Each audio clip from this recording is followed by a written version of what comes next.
చేసిన ఈ కార్యక్రమానికి ఆహ్వానించిన సందర్భంగా రావడం జరిగింది. ప్రప్రథమంగా ఒక ఆలోచన చేసి మనోభావాలు మన వరకే ఉంచుకుంటే కాదు, అది ప్రజల్లోకి రావాలి, దాని మీద ఒక చర్చ జరగాలి, దాని నుంచి ఒక సమాధానం రాబట్టాలి అనేటువంటి ఒక మంచి ఆలోచన చేసి ఈ కార్యక్రమాన్ని ఏర్పాటు చేసినందుకు ప్రప్రథమంగా రామచంద్ర యాదవ్ గారిని సభాపూర్వకంగా అభినందిస్తూ ఇక్కడికి వచ్చేసిన మీ అందరికీ కూడా నా యొక్క నమస్కారం తెలియజేస్తూ ఒక కొద్ది నిమిషాలు సమయం తీసుకోవాల్సి వస్తుంది. ఎందుకోసం అంటే కొంత చారిత్రాత్మకమైనటువంటి నేపథ్యాన్ని ఇక్కడున్నటువంటి మన వారందరికీ ఒక అవగాహన కలిగించే విధంగా కొన్ని విషయాలు చెప్పాలనేటువంటి ఆలోచనతో ఉన్నాను నేను. ఎందుకోసం అంటే ఎన్నో ఉద్యమాలు చేశారు, ఎన్నో పోరాటాలు చేశారు. అదే సమయంలో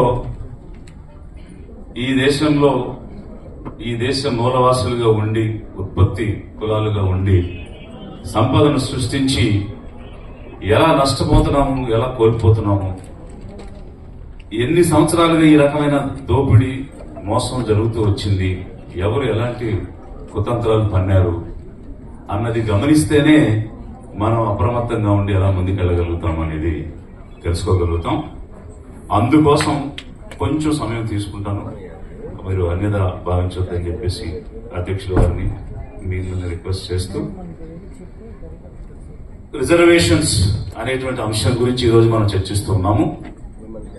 ఇది అసలు రిజర్వేషన్స్ ఎందుకు, దీనివల్ల ఏం జరుగుతుంది, ఇవి ఎలా వచ్చాయి, అలాంటి అవసరం ఉన్నదా, ఏమైనా ప్రయోజనం ఉందా, ఉంటే ఎలాంటి ప్రయోజనం, ఎవరు దీన్ని వ్యతిరేకిస్తున్నారు, ఎందుకు వ్యతిరేకిస్తున్నారు, ఈ అంశాలు మాత్రమే నేను మాట్లాడతాను. ఒక చారిత్రాత్మకమైనటువంటి నేపథ్యం మనం తీసుకున్నప్పుడు 2000 సంవత్సరాలుగా రిజర్వేషన్ అనుభవించింది ఓబీసీలు కాదు, ఎస్సీ ఎస్టీలు కాదు, మైనారిటీలు కాదు.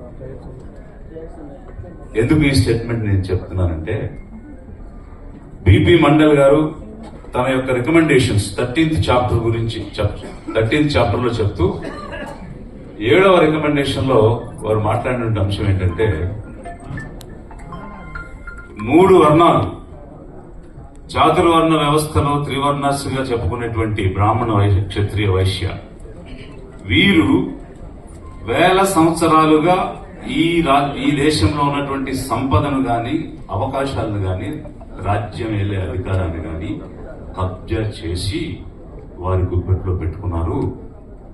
అందువలన బ్యాక్వర్డ్ క్లాసెస్ కి గనక వారి యొక్క జనాభా ప్రాతిపదికన రిజర్వేషన్స్ ఇస్తే ఇన్నాళ్లుగా వారు చేస్తున్న కబ్జా నుంచి వైదొలగాల్సి వస్తుంది. కాబట్టి దానిని ఒప్పుకోకుండా ఇన్నాడు ఇవ్వలేదు.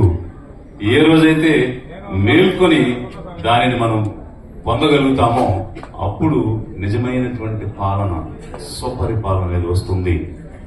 విదేశీయులు తలుపు కొట్టాం, స్వతంత్రాన్ని సాధించాం, స్వపరిపాలన సాధించామా? ఇది నా ప్రశ్న. స్వపరిపాలన అంటే ఏది? మా దేశాన్ని మేమే పాలించుకుంటాం. ఈరోజు 26వ తేదీ 1930 లాహోర్ సెషన్ లో Indian National Congress Purna Swaraj, nothing less than full complete independence అని ఒక రెజల్యూషన్ చేసింది. ఈ పూర్ణ స్వరాజ్ అంటే దేనికి? పూర్తి స్వాతంత్రం, మమ్మల్ని మేము పరిపాలించుకుంటామని ఆ రోజు చేసిన తీర్మానంలో నిజంగా మనల్ని మనం పరిపాలించుకుంటున్నామా, లేకపోతే పరిపాలన రంగు మాత్రమే మారిందా? అంటే తెల్లదొరల నుంచి నల్లదొరలకి పాలన మారిందా, లేక మనము పాలనలోకి వచ్చామా? ఇది మనం ఆలోచించాల్సిన అంశం. ఎందుకు ఈ మాట అంటున్నానంటే, రిజర్వేషన్స్ అంటే ఏ రకమైన భావన ఉందంటే, ఒక ఉద్యోగం తెచ్చుకోవడము, ఒక పథకం తెచ్చుకోవడము, ఒక ఉపాధిని తెచ్చుకోవడము అనేది రిజర్వేషన్ అనుకుంటున్నాము. రిజర్వేషన్ అనేది ఒక జాబ్ కోసం కాదు, ఒక ఎంప్లాయ్మెంట్ కోసం కాదు. రిజర్వేషన్ అనేది మనం రాజ్యాధికారంలో అడుగు పెట్టడానికి ఒక పునాది, ఒక దారి. ఆ భావన అంటే హక్కుల కోసం రిజర్వేషన్, అధికారం కోసం రిజర్వేషన్. ఆ భావన వచ్చే వరకు మనం ఇచ్చిన దాంతో సంతృప్తి పొంది ఇంకా ఇంకా మళ్ళీ మళ్ళీ అవకాశాలు మనల్ని దోచుకునే వారికే, మనపై ఆధిపత్యం చేసే వారికే ఇస్తూ ఉంటాము. అందుకు బీపీ మండల్ తన రికమెండేషన్స్ లో అంత స్పష్టమైనటువంటి విషయాన్ని చెప్పారు. అయితే ఈ 2000 years గా ఏం జరిగింది అన్నది చాలా క్లుప్తంగా గబగబా 2 మాటలు నేను మీకు చెప్తాను. మను ఇచ్చినటువంటి స్మృతి దగ్గర నుంచి చూసుకుంటే ఈ 3 వర్ణాలకు మాత్రం అన్ని రకాల అవకాశాలు ఇస్తూ వాళ్ళకు కావాల్సిన తిండి దగ్గర నుంచి, పడుకునే మంచం దగ్గర నుంచి, చేసే ప్రతి పనికి, వాడే ప్రతి వస్తువుకి ఈ శూద్రులు అనే వాళ్లే చేయాలి, వీళ్ళే ఉత్పత్తి చేయాలి. కానీ వీళ్ళకి ఎలాంటి ప్రాపర్టీ లేదు, ఎలాంటి ఆస్తి లేదు, అంతస్తు లేదు. అన్నింటికి మించి సగభాగమైనటువంటి స్త్రీలకు, శూద్రులకు చదువు లేదు, గుడి లేదు, బడి లేదు. మరి ఆ చదువే లేకపోతే, ఆస్తి మీద హక్కే లేకపోతే ఎలా ఎదుగుతాయి కమ్యూనిటీస్? ఎలా పైకి వస్తాయి? ఎలా నిలబడగలుగుతాయి? ఇది ఉన్నటువంటి భూములు గాని, అంటే గాలిని నియంత్రించలేకపోయారు కాబట్టి గాలిని వదిలేశారు.